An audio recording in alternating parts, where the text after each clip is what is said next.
Olá, bom demais ter você por aqui. Mais de 1.700.000 brasileiros entre 15 e 17 anos está fora das escolas. Mas o que leva os jovens à exclusão escolar? A Unicef perguntou aos próprios adolescentes. O resultado foi apresentado na pesquisa 10 desafios do ensino médio no Brasil. No programa de hoje, vamos conhecer e discutir melhor o levantamento, realizado em parceria com o Observatório da Juventude da UFMG. Fique com a gente. O Dois Pontos já começou. O primeiro computador eletrônico foi um produto da Segunda Guerra. Representava a separação do mundo em dois. A descoberta iria salvar o mundo.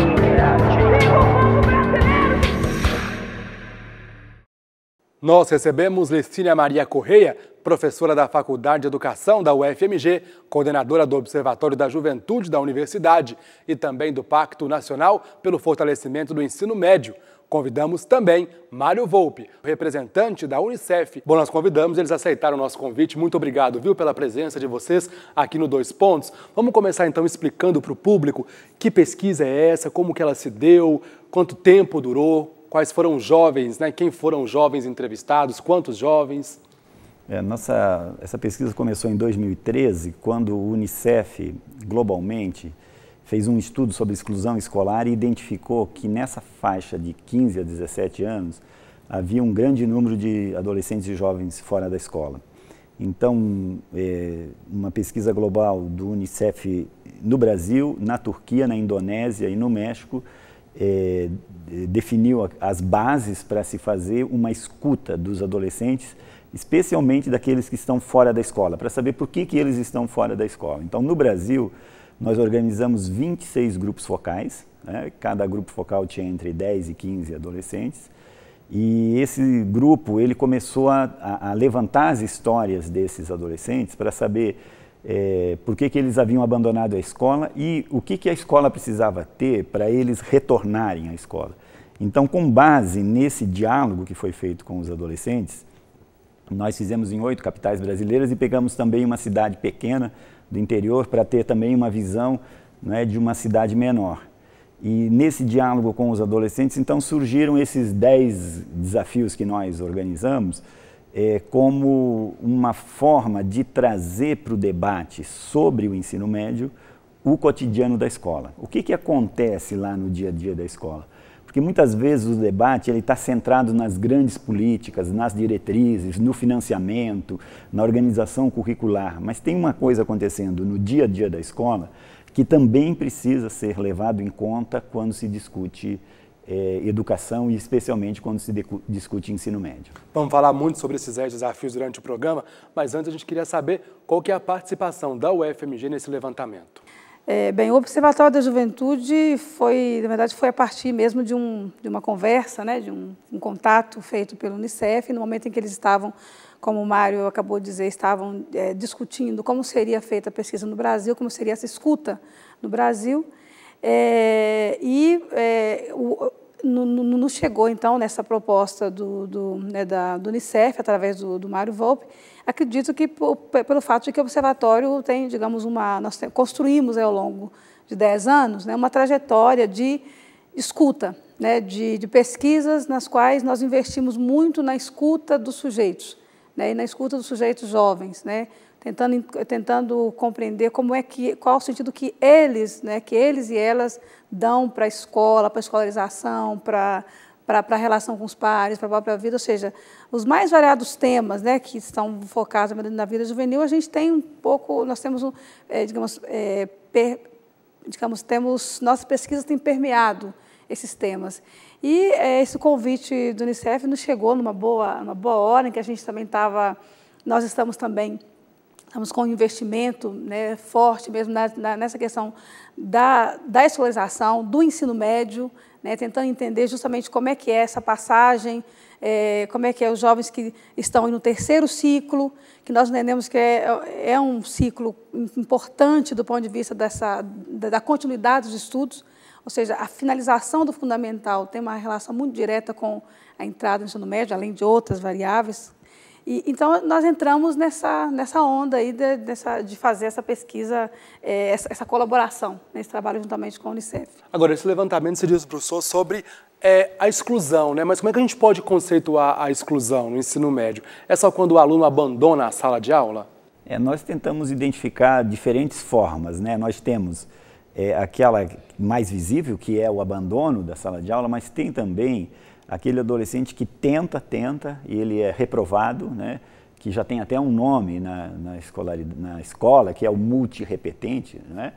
Que repete diversas vezes, o que abandona e depois volta e depois abandona novamente. Então nós temos diferentes perfis, mas que estão, que a gente poderia dizer, até fazendo um trocadilho, mas que é muito sério, é que na verdade a gente observa que não é o adolescente propriamente que abandona a escola, né? É às vezes a escola que abandona, que desiste daquele menino que tem dificuldade, ou daquela menina que tem dificuldade de aprendizagem, que não tem paciência para aqueles meninos que são mais ativos, muito criativos, né, que não percebe a diversidade de atores que estão na sala de aula, que tem aquela ideia, né, de os meninos todos na mesma idade, no mesmo processo de aprendizagem, aquela ideia, né, de uma educação homogênea, e a sociedade é uma sociedade diversa, né? Então, contemplar essa diversidade na sala de aula é um desafio. Quando a escola não contempla essa diversidade, ela exclui. Então, ela acaba sendo a que abandona o adolescente, em vez de ser o adolescente que abandona a escola, né? Acho que é muito importante que a pesquisa trouxe essa discussão e mostrou, por exemplo, que essa cultura que nós temos no país da repetência, né, que é uma cultura de fracasso, de que se você não aprendeu determinado conteúdo, você precisa fazer tudo de novo, ela precisa ser revista, né? A gente ouve, às vezes, depoimentos de professores ou membros de aluno que dizem assim, chegou em julho, eu já sabia que esse menino não ia ser aprovado. Uai, e por que você não investiu nele, então? Né? Porque se chegou em julho, provavelmente você sabia também os que já vão ser aprovados, os que deram conta, os que vão bem, os que... Né? Então, por que não fazer um grande investimento naquele que chegou no mês de abril, de maio, de junho, e ele mostrou que não conseguiu consolidar um determinado conteúdo, uma determinada aprendizagem? Então, mudar essa cultura da repetência, dizer que repetência ela não pode acontecer, ela só acontece quando não é só um menino que fracassa, é também a escola que fracassa em ajudar esse adolescente, esse jovem, né, a se encontrar no conteúdo, nas aprendizagens dentro da escola. Existe também a pesquisa fora do Brasil e como que a gente pode avaliar? É o mesmo resultado também? Os problemas que existem no Brasil também existem, por exemplo, na América Latina? Que vocês conseguiram avaliar? A gente não chegou a fechar esse estudo comparativo, a gente ainda está discutindo, mas o que tem 3 elementos que estão muito presentes em diferentes países, em diferentes graus. Um é a gravidez na adolescência. De fato, uma menina, quando engravida, a escola não sabe ainda trabalhar com uma gestante e ela acaba sendo excluída. E não sabe também trabalhar com uma menina que é mãe, que está amamentando, e ela acaba ficando 6 meses fora da escola e depois tem dificuldade de voltar. Então, esse fenômeno é muito parecido em diferentes países. O outro é o do trabalho, é do jovem que está estudando durante o dia, de repente a crise aperta a família, ele passa a estudar à noite para poder trabalhar durante o dia, e então também esse muito frequentemente abandona a escola para se dedicar só ao trabalho, porque ele não consegue dar conta, até fisicamente, né, do aproveitamento escolar. E um terceiro é a discriminação, né? Seja por questões raciais, seja por questões de homofobia, seja por questões de comportamento, de atitude. Esse também é um grupo de temas que apareceu em diversos países como temas que provocam a exclusão escolar dos adolescentes. Ok, vamos começar. Por favor, pode falar. E se nós pensarmos em termos de América Latina, independente de pensar, né, os países dessa pesquisa, os dados hoje, o diálogo que nós temos hoje com pesquisadores na Argentina, na Colômbia, Venezuela, Chile, assim, apresentam essas mesmas variáveis, né? Essa variável eu digo que no nosso caso no Brasil nós temos, digamos, alguns fatores que são mais, digamos, mais pungentes, né? A questão da discriminação étnico-racial é um aspecto bastante forte, tão forte que o debate hoje, o que está na agenda do dia hoje é a questão do genocídio, por exemplo, dos jovens negros. Ou seja, há um fator aí que não é que é restrito ao Brasil, mas aqui ele tem um peso. Porém, essas variáveis que o Mário citou, elas aparecem nas pesquisas também nos outros países, né? Com maior evidência, com menor evidência, são essas variáveis que hoje digamos, impedem, né, ou dificultam a presença do jovem na escola. Enquanto o Mário falava, eu estava pensando, né, Mário? O que eu queria dizer, na verdade, esse fracasso, essa invasão, ela não existe, ela vai ser instituída cotidianamente na escola. Ninguém entra na escola pensando em sair, né? Ninguém entra, né, porque a escola é um espaço de relação, é um espaço de escolarização, sim, de apropriação do conhecimento, mas é um espaço de relação. Então, quando você entra numa relação professor-aluno, né, o aluno com a comunidade educativa, é uma relação que ela se constrói cotidianamente. Então, a invasão se constrói cotidianamente.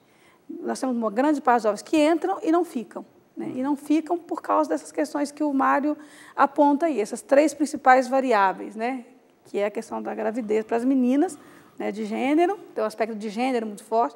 E aí eu diria, inclusive na questão da gravidez, né, há um outro elemento, ou seja, são jovens, são adolescentes que são mães.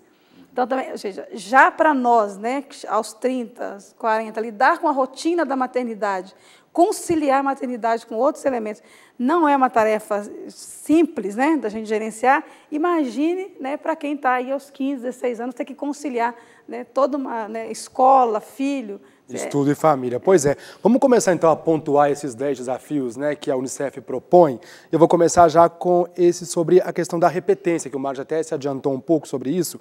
35% dos estudantes entre 15 e 17 anos estão matriculados no ensino fundamental, quando deveriam estar no ensino médio. Qual que é o grande problema? Onde que a gente se perdeu, então? E se a repetência acaba constrangendo esse aluno e acaba fazendo com que ele saia da escola? A repetência, de fato, é um fator desestimulante. Não tem nenhum estudo que não mostre o impacto negativo da repetência no interesse do adolescente pela escola, né, na sua autoestima. Agora, o problema é você fazer uma aprovação automática também não é a solução. O que nós estamos discutindo é que a escola precisa produzir múltiplas alternativas para garantir as aprendizagens dentro da escola. Ela não pode tratar o grupo como uma turma uniforme. Então, se tem alguns que começam a ficar atrasados no desempenho, na absorção dos conteúdos, né, na aprendizagem, você precisa dar uma atenção especial para esses. Então, de fato, não é só nós não podemos responsabilizar só o professor, mas é a estrutura escolar, né, de toda a política educacional que precisa ajudar esse professor que está lá na sala de aulas, tem 30, 35 alunos, e quando ele começa a perceber que 10 deles não estão dando conta, ele precisa de uma ajuda da escola, da coordenação pedagógica, da direção, da Secretaria de Educação, do Ministério da Educação, quer dizer, do conjunto da política, para dizer, opa, aqui temos que acender uma luz amarela, não adianta acender a luz vermelha depois que o menino já reprovou. Então, isso é um fator muito importante. E como que a gente consegue corrigir esse fluxo escolar, hein? Já a ideia da correção é um dado, é uma perspectiva importante da gente destacar. Ou seja, primeiro, a ideia de correção ou de fluxo, né? Nós estamos pensando aqui que para esses adolescentes, esses meninos e essas meninas que estão, né, entre aspas, né, retidos no fundamental, né, que não concluem o ensino fundamental, com eles, é isso que o Mário acaba de colocar. Ou seja, você tem que acender a luz amarela e aí a escola, né, precisa se mobilizar nesse momento para fazer um trabalho completamente diferenciado. Ou seja, há algo que não está andando bem Não é nesse estudante, mas na forma como a relação com o conhecimento para esse estudante está se dando. Não é ele que é ruim, né? Não é ele que é incapaz, né? É a relação com o conhecimento que não se estabelece da maneira como a gente considera, como a escola considera que é importante. Então, do ponto de vista da escola, é como se você estivesse dando um medicamento e ele não está fazendo efeito. O que você faz, né? Você vai pensar, você vai reavaliar, né? Você vai dizer, então tá, vamos pensar, vamos fazer uma outra estratégia de tratamento, porque essa estratégia não está dando certo. Em geral, é assim que você, digamos, né, lida com uma situação. Eu diria que é o mesmo caso. Os estados, as escolas, né, as experiências que têm buscado compreender esse grupo como um grupo, né, específico, porque ele tem demandas específicas. Em geral, são meninos que trabalham, como o Mário colocou. Então, a questão do horário de trabalho vai incidir sobre a vida escolar. Em geral, são meninas que apresentam questões de outros conflitos, outras questões que estão mais coladas ao seu desempenho, novamente, entre aspas, né, ao seu desempenho escolar. Então, nesse momento, precisa ser revisto. A repetência é o caminho mais fácil quando você tem uma sala de aula com 40 alunos, você tem um professor que está ali para dar 2 horas de aula, 50 minutos ou 3, aí ir embora, porque tem que ir para outra escola, para outra sala. Então, ela é o caminho mais eficiente de você resolver um problema. Faz aluno repetir e acabou. O segundo desafio é universalizar o ensino médio, né? 16,3% dos jovens, na verdade, entre 15 e 17 anos, não estão nem no ensino fundamental nem no médio, estão fora da sala de aula. Como é que a gente pode, então, melhorar essa condição? Esse que é o desafio agora do momento presente, né? Eu acho que nós precisamos sair das justificativas que focalizavam no aluno. Eles são desestimulados, não são interessados, são irrequietos, são indisciplinados. Houve muito tempo para explicar, né, as culturas juvenis, a contestação, que então esse ator era muito difícil de colocar esse cara na escola. Hoje a gente já viu que não é, que o que é preciso? É preciso criar uma linguagem, uma cultura, uma metodologia, uma organização dos conteúdos que tenham a ver com a vida desse adolescente. Então, a gente usa diversos exemplos, assim, um deles é esse. Nós gastamos tanto tempo para proibir o celular na escola, com assembleias legislativas, aprovando leis, né? Tem até um caso em um município que a Câmara de Vereadores aprovou uma lei proibindo o uso de celular, de tablet e computadores na escola, e o prefeito vetou. E a Câmara foi lá e derrubou o veto do prefeito. Ou seja, nós queremos segurar uma onda que nós não vamos conseguir segurar. Mas se a gente tivesse gasto esses últimos 10 anos incorporando as novas tecnologias nos processos de aprendizagem, nós teríamos muito mais interesse dos adolescentes e dos jovens pela escola. Então, tem um papel da escola, que é cuidar, né, dessa inovação necessária para motivar os adolescentes ao conhecimento, que é diversificar o currículo, que é atualizar os conteúdos, que é aproveitar todo o conhecimento que a gente tem de novas metodologias, né, e que a palavra que melhor resume isso é a palavra inovação. Quer dizer, nós temos que ter uma escola inovadora, que cria, que inventa, né? E o outro lado são as políticas públicas, né? Porque muitos jovens estão fora da escola em função da pobreza, em função das condições de vida das suas famílias, né? Muitos estão em função da violência, muitos estão fora da escola porque não tem escola na sua comunidade. Hoje mesmo um adolescente pela manhã falou de que ele gasta 2 horas e meia para ir para a escola.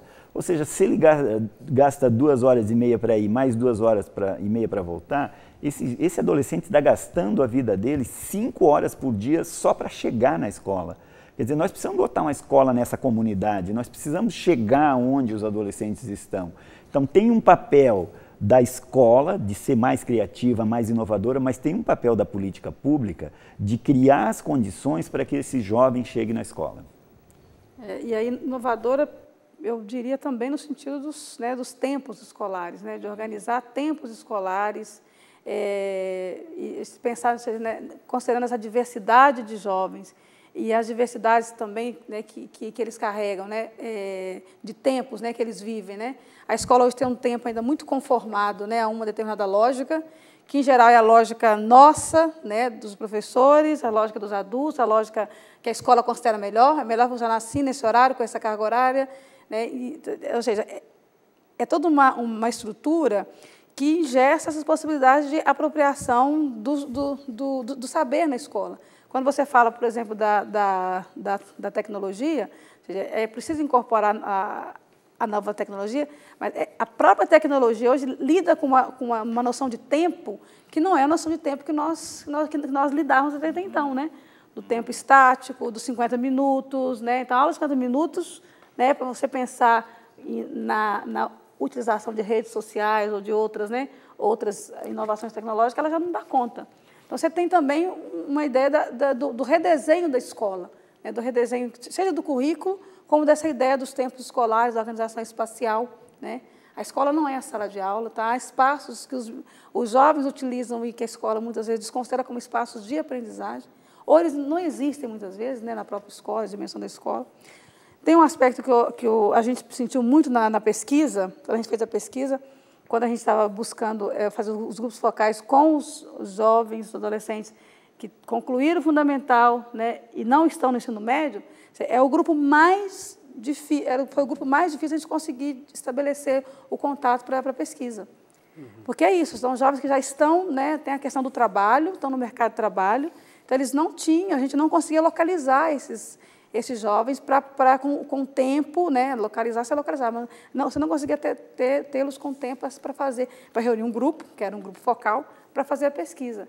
Tem um outro dado que eles estão envolvidos, né, em outras demandas, né, que, né, muitas vezes a gente ignora. Então, a gente, por exemplo, tinha situações em que a gente ia pesquisar, né, e aí, né, a pessoa, o menino ou a menina não podia vir, porque era uma pesquisa, então não sabia o que ia falar, o que não ia falar, então você tinha um envolvimento com o narcotráfico, ou seja, uma série de condições que estão colocadas ali, né? E uma dimensão do território. Muitos jovens diziam, não, eu saí da escola porque essa escola... Eu estou fazendo uma pesquisa aqui agora, no ensino médio, que vive isso. Deu 8 horas da noite, toque de recolher. Entendeu? Então, não pode, a escola, muitos não podem mesmo ir para a escola, né? Falta falar ainda sobre muitos desafios, daqui a pouco no segundo bloco a gente pode focar um pouco sobre na questão da valorização do professor. Mas daqui a pouquinho, logo depois do intervalo, a gente já volta. Até já!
O programa de hoje está de volta. Nosso assunto é a pesquisa sobre os 10 desafios do ensino médio, realizada pela Unicef em parceria com a UFMG, através do Observatório da Juventude, e que foi divulgada hoje na universidade. Estamos recebendo a coordenadora do Observatório, Licínia Maria Correia, e o representante da Unicef, Mário Volpe. Bom, a gente já falou no primeiro bloco sobre universalizar, né, o ensino, lidar com os alunos retidos, melhorar o fluxo escolar. Vamos falar agora da relação entre o educador e o aluno. Queria saber de vocês o seguinte, a gente sempre é comum ouvir, né, reclamações dos alunos em relação aos professores. Vocês também ouviram essas queixas e que queixas foram essas? E como que a gente pode melhorar essa relação entre professor e aluno?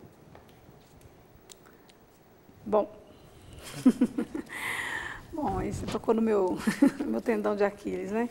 Relação professor-aluno, acho que tem um dado que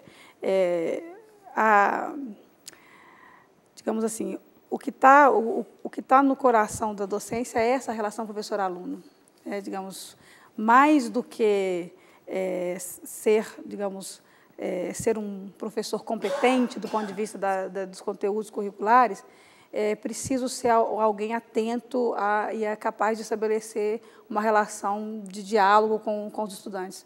Hoje a gente conversava isso no intervalo, ou seja, os jovens hoje, essa geração, né, essas duas últimas gerações hoje, aprenderam bem que existe outra possibilidade de relação que é pautada no diálogo. E isso é um dado fundamental para se pensar hoje a relação professor-aluno. Então, os alunos, sim, falam do professor, falam muito bem, falam quando tem professores que, de fato, fazem a diferença na vida desses alunos, né, de estudantes. Eles conseguem estabelecer a exata diferença entre um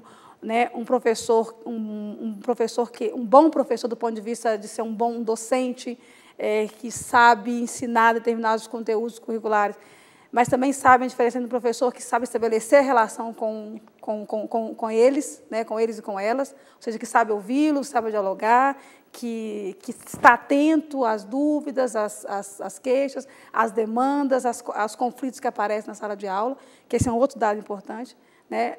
Os conflitos que aparecem na sala de aula, muitas vezes eles são, né, os alunos se queixam, né, de passarem despercebidos, né, pelo professor, pela escola, né, pelo professor e pela comunidade educativa, mas pelo professor, até porque ele está ali mais diretamente com o estudante, né? Então, eu diria assim que esse talvez hoje é o elemento central do ponto de vista da escola. Quando se pensa a escola, né, se pensa a relação entre sujeitos, né? E quem são os sujeitos que estão mais, digamos, mais frequentemente, mais fortemente em contato? Professores e alunos. Então, os alunos vão deixar claramente explícito assim, quem é o professor ou a professora que eles consideram um bom professor. Quais são as qualidades, né? E quais são as queixas que eles apresentam. Em geral, dessa impossibilidade do diálogo. Até porque o aluno não tem, né, esse contato com o gestor, com o secretário de educação, é com o professor que está na linha de frente, né? E eles hoje de manhã citaram um exemplo interessante. Um aluno falou que na escola dele ele tem um professor que chega no começo do semestre e ele diz: meu papel é reprovar vocês, o papel de vocês é passar, no final do semestre a gente vai ver quem vai ganhar. Quer dizer, está totalmente errada essa abordagem. E eles usaram esse exemplo para dizer, não é isso que eles esperam do professor, que vem aí desafiá-los de uma forma meio autoritária, né? O papel do professor é fazer o aluno passar também, é fazê-lo aprender, ajudá-lo a aprender. Então, quando o professor talvez até esteja brincando com essa ideia, esteja querendo motivá-los, mas a palavra que eles usaram, eles deram esse exemplo, eles usaram assim, sem diálogo não vai ter educação. Porque nem os alunos achando que eles sempre têm razão e que os professores só têm que fazer o que eles querem, e eles reclamam muito dos alunos que são bagunceiros, que desestabilizam a turma, que nunca estão a fim de fazer nada, que não fazem tarefa. Eles reconhecem que tem também nos alunos uma responsabilidade, mas eles também chamam a atenção para os professores que só dão a aula para cumprir horário, que aparecem na escola quando querem, a maioria do tempo passam um trabalho para fazer em grupo, não desenvolvem o conteúdo junto com os alunos. Então, esse grupo que está participando aqui do seminário está com uma consciência muito legal de que a relação educador-educando tem que estar baseada no diálogo e no respeito mútuo. E eu acho que esse é um conteúdo, né, que a gente já vem incluindo nas capacitações dos professores, mas que precisa ser fortalecido. O professor tem que entender que ele aí é uma referência para o adolescente. Ele olha para o professor, se o professor sabe dialogar, ele também vai dialogar. Agora, se o professor quer marcar posição, ele também vai marcar posição. Então, não é levar a guerra para dentro da escola, é levar o diálogo. Eu acho que esse é o papel do educador, né, e dos próprios adolescentes. Aí a gente cai então num quinto desafio, que é valorizar o professor. E aí a gente chega na questão do salário. Só mesmo aumentar o salário resolveria ou está para além do salário? O que vocês acham? Eu acho que o salário vai ter dois impactos importantes, né? Ele vai ajudar os professores que gostam de dar aula para se sentir mais motivados e para que eles possam cumprir melhor o seu papel, e vai também atrair novos profissionais, né, para o campo da educação, que a gente perde muitos profissionais para outras áreas, por exemplo, física, química, matemática. O cara vai trabalhar numa grande empresa química porque ele vai ser mais valorizado lá, vai ter uma carreira melhor, vai ter mais salário. Então, nós podemos, com o salário, tanto atrair novos profissionais, como garantir que aqueles que gostam dessa tarefa educativa, que eles sejam valorizados. Agora, ele não resolve sozinho, porque aí, junto com a valorização, né, do salário, com a melhoria do salário, tem que vir processos continuados de atualização, de capacitação, né, abrir a cabeça dos professores para as novas tecnologias. Isso significa expô-los a essas novas tecnologias, permitir que eles façam experiências, né? Como a Licínia referiu aqui, abrir mais o currículo, o tempo, não precisa ser 4 aulas seguidas, né? Nem precisa fragmentar tanto, ter 16 matérias no ensino médio, alguns têm 18 matérias. Então, dá para reorganizar um pouco, agrupar por campos de conhecimento, fazer experiências multidisciplinares. Tem diferentes arranjos que vão ajudar a valorizar o professor naquela tarefa fundamental dele, que é ensinar. E aí tem um dado importante que o Mário coloca, porque no momento salário é condição de dignidade, né? Nós somos uma sociedade que se pauta, né, digamos, nessa relação do trabalho.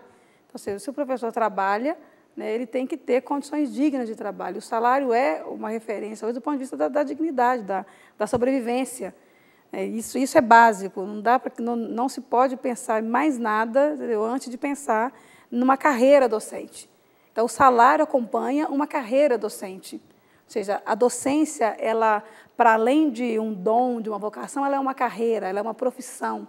É um trabalho que o indivíduo desenvolve, né, um trabalho que ele gosta de fazer, que ele tem, digamos, o dom, mas ele precisa, ele deve ser devidamente remunerado para fazer isso. Essa é a primeira questão. A segunda, que o Mário toca, que eu concordo, é de pensar como é que se dá, por exemplo, essa questão da formação do professor. Né? Ou seja, como é que, para além da carreira, como é que a formação, na condição do professor da escola. Então, tem uma série de outros aspectos que estão em torno do trabalho docente, que é a infraestrutura da escola. As escolas que nós temos de ensino médio hoje no Brasil não são escolas adequadas nem para professores e nem para alunos, né? Do ponto de vista, assim, para esses sujeitos, né? Você tem salas de aulas minúsculas com 40 adolescentes, né? Digamos,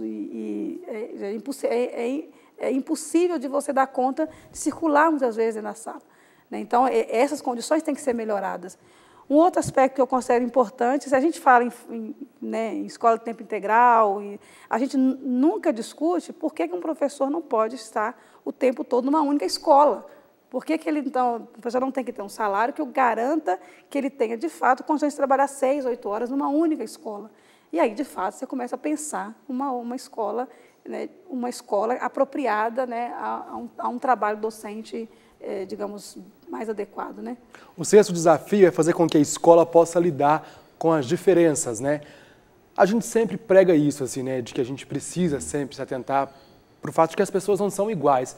Mas na escola parece que isso é mais complicado, né, mais difícil. Então, como que a gente consegue lidar com isso? É mesmo preparando o professor? É na universidade, na formação do professor? Como?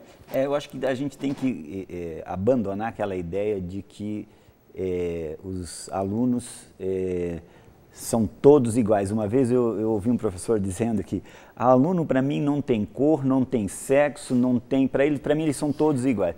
Quer dizer, aluno tem cor, tem sexo, tem etnia, tem conhecimento, ele vem de uma realidade, ele tem uma família, ele tem uma renda familiar que determina muita coisa na vida dele. Então, assim, o professor, ao invés de fechar os olhos para os alunos, ele tem que abrir os olhos e perceber essa diversidade.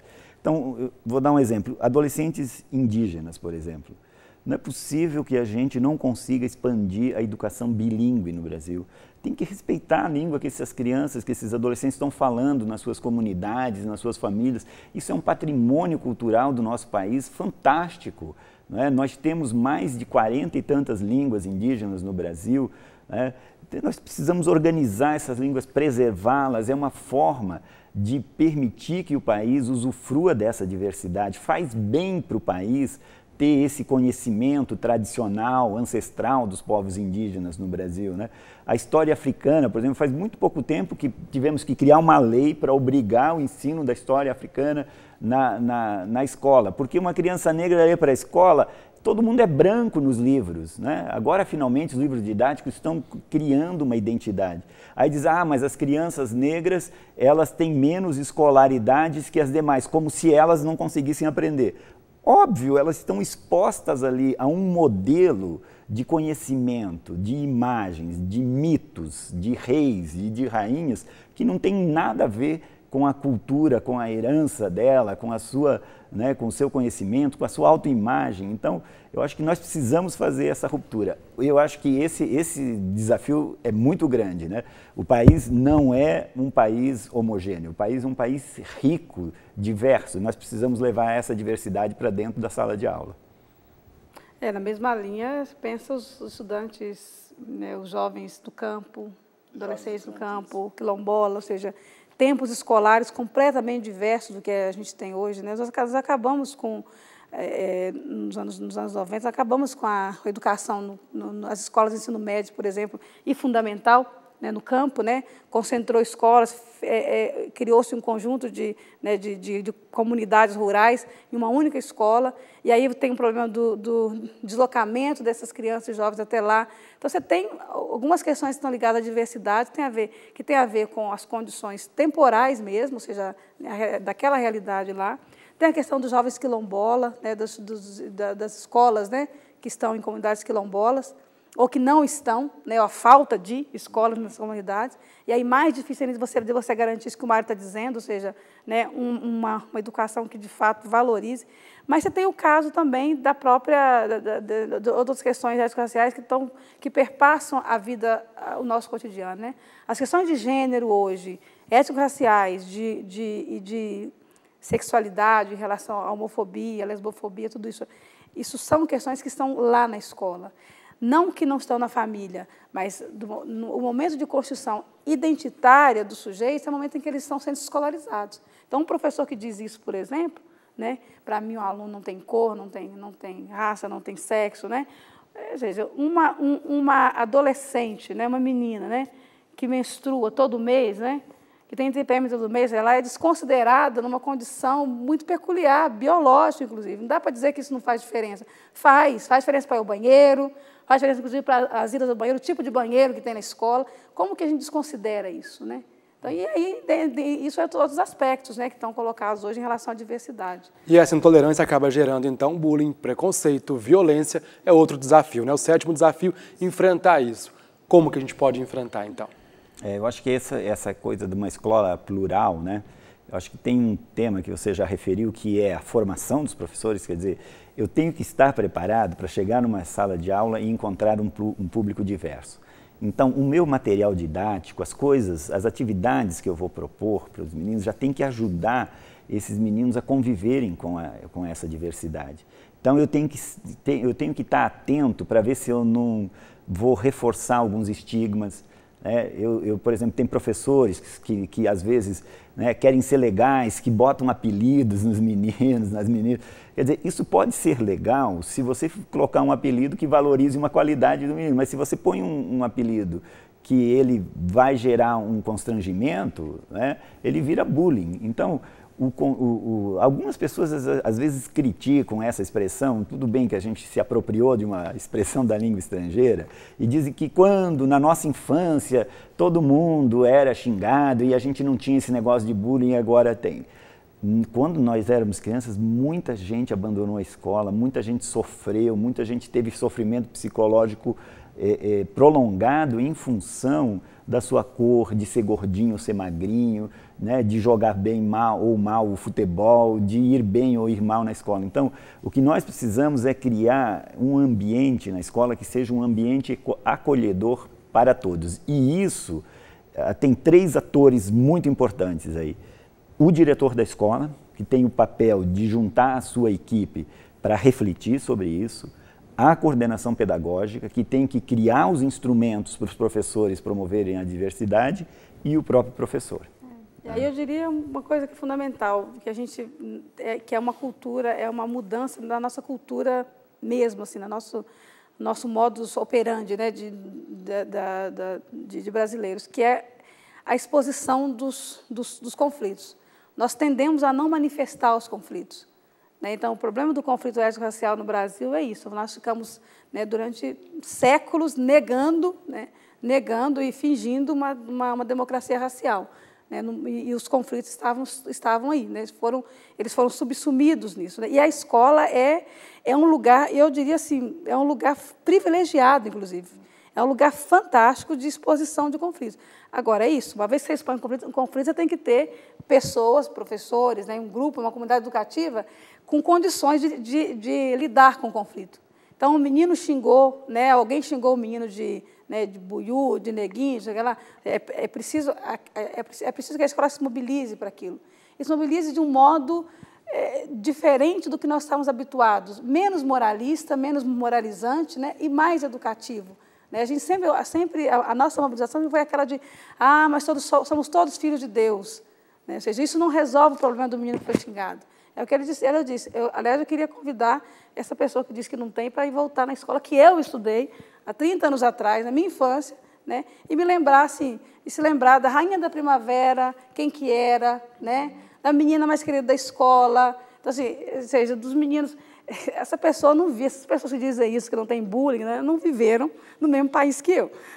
E não estudaram na mesma escola que eu. Né, estudaram em outro mundo. Uhum. Outro desafio é repensar a organização escolar. Seria, então, a gente se atentar para a questão do currículo? O currículo está errado no ensino médio? Eu acho que um pouco a jornada escolar, eu acho que a gente precisaria chegar, eu sou otimista, eu acho que a gente precisaria chegar a uma jornada escolar de pelo menos 6 horas. Mas que fosse menos fragmentada e com um currículo... Você pode agrupar os conteúdos, né, por áreas de conhecimento, fazer experiências, desenvolver laboratórios, oficinas pedagógicas. Não precisa ser 6 horas seguidas de aula, né, de o professor no quadro fazendo contas e os alunos copiando.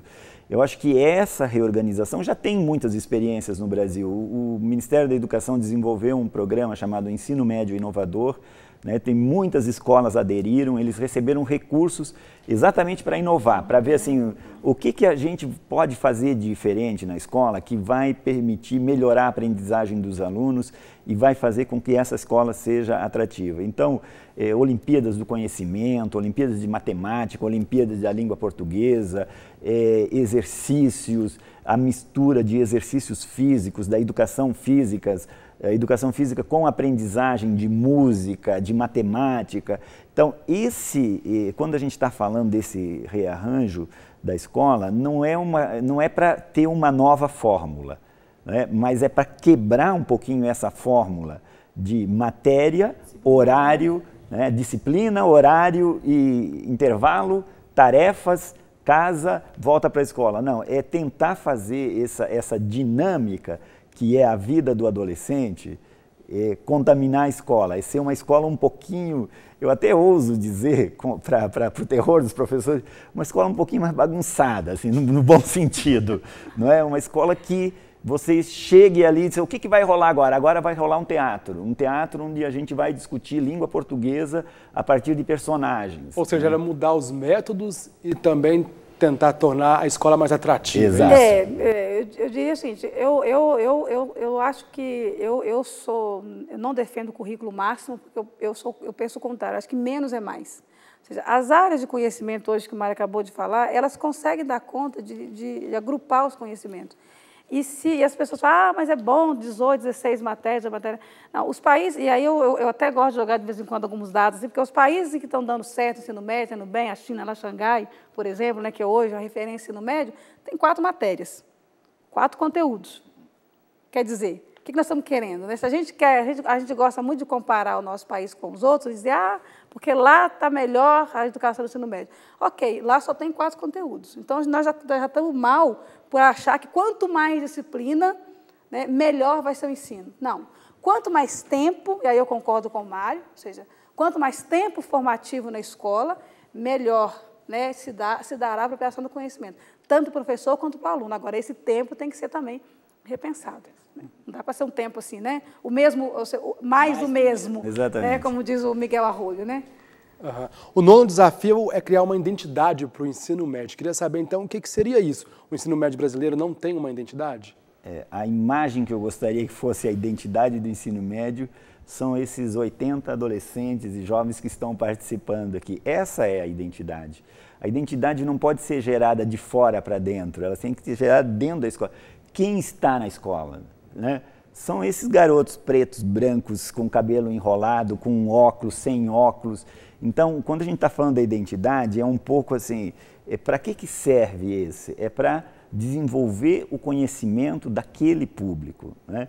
E muito tempo se fez aí uma certa dicotomia, né, no ensino médio, que tem alguns que o ensino médio é finalístico, ele só vai fazer o ensino médio, depois vai virar um trabalhador e não vai precisar de mais conhecimento. E tem outros que o ensino médio é um ensino intermediário, que vai promover o seu acesso à universidade.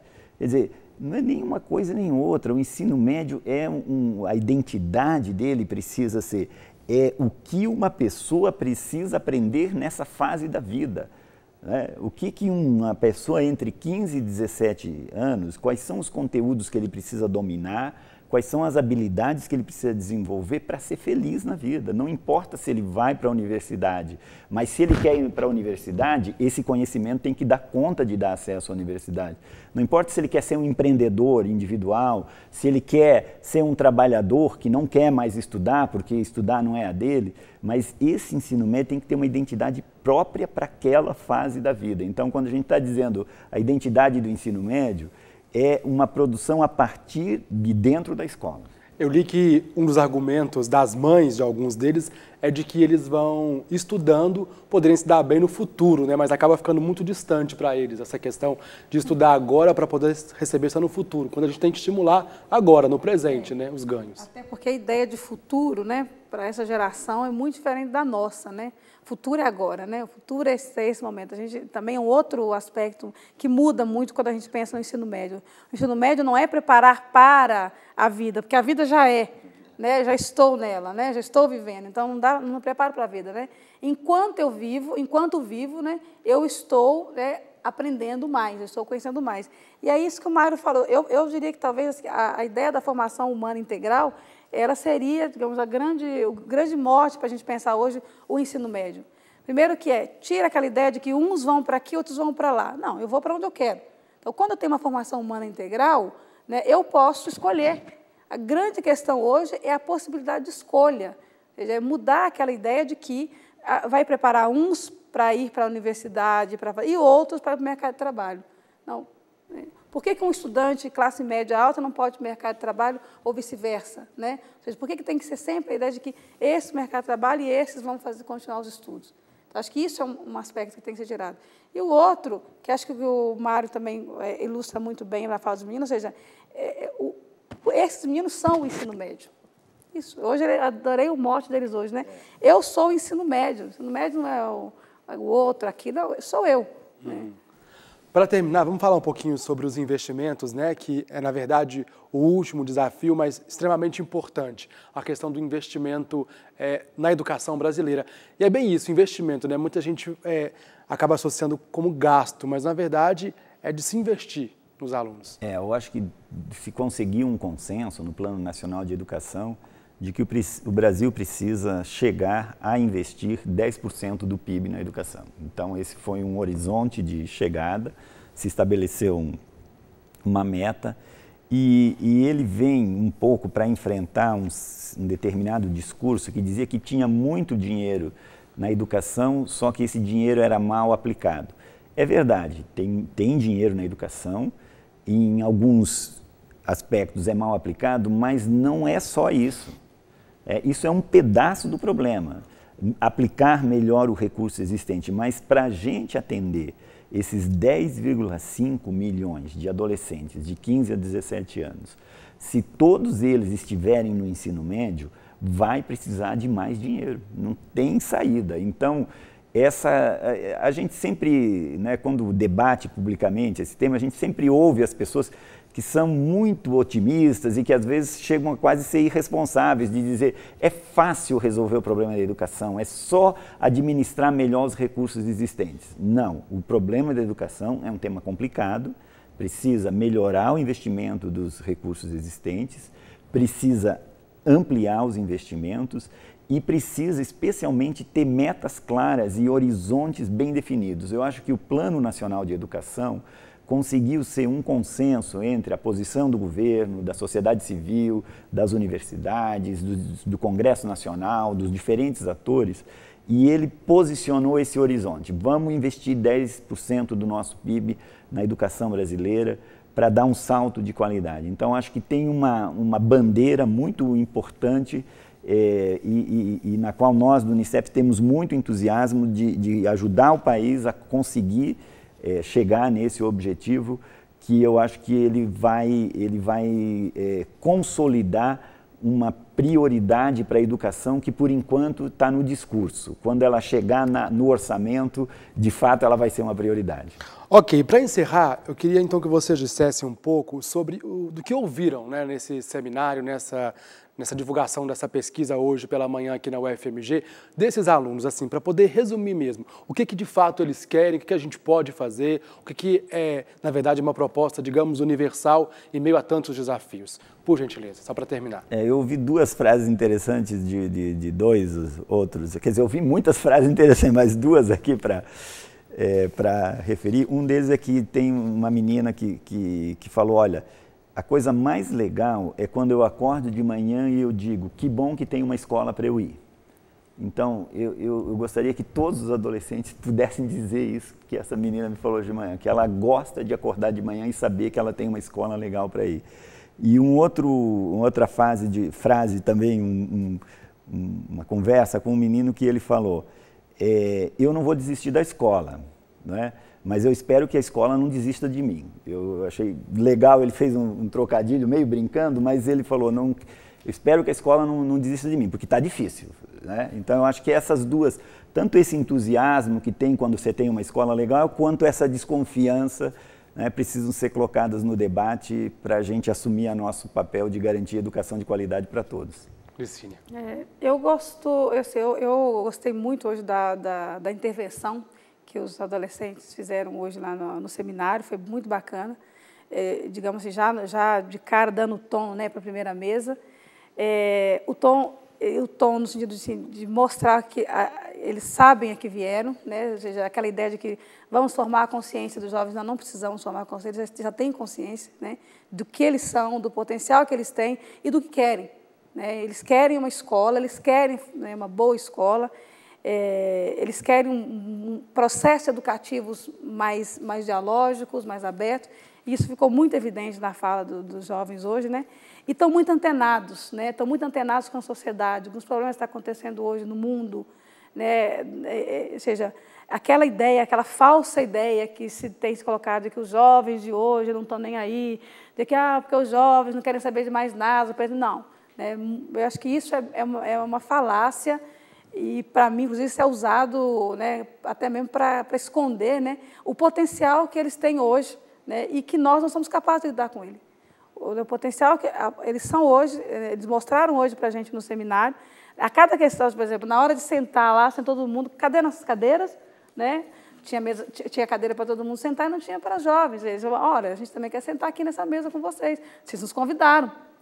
Então, é isso, assim, eles querem ocupar um lugar na sociedade, na escola, no mundo, e isso é muito bacana. Ok, fica o recado então. Quero agradecer demais, viu, a presença de vocês aqui. Muito obrigado. Obrigado. O programa de hoje termina aqui. Entre em contato com a gente pelo e-mail tvufmg@ufmg.br. Um grande abraço a todos e a todas e até a próxima.